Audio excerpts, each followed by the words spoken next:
നമസ്കാരം, ഇത് one India Malayalam.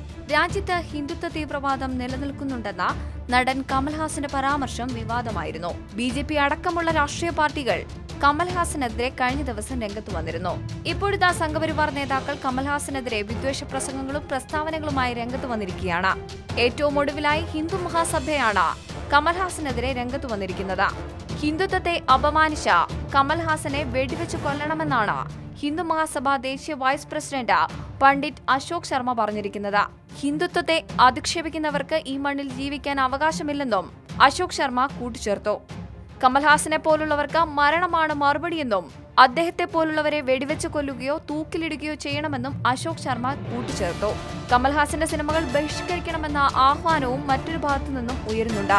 Hindu Mahasabha Meerut president Abhishek അഗർവാളാണ് കമൽഹാസനും അദ്ദേഹത്തിന്റെ കുടുംബങ്ങൾക്കും പങ്കാളിത്തമുള്ള സിനിമകൾ ബഹിഷ്കരിക്കണമെന്നാവശ്യപ്പെട്ടിരിക്കുന്നത്. ഹിന്ദു സംഘടനകൾ മാത്രമല്ല, എല്ലാ ഇന്ത്യക്കാരും ആ പ്രതിജ്ഞ എടുക്കണമെന്നും അഗർവാൾ പറയുന്നു.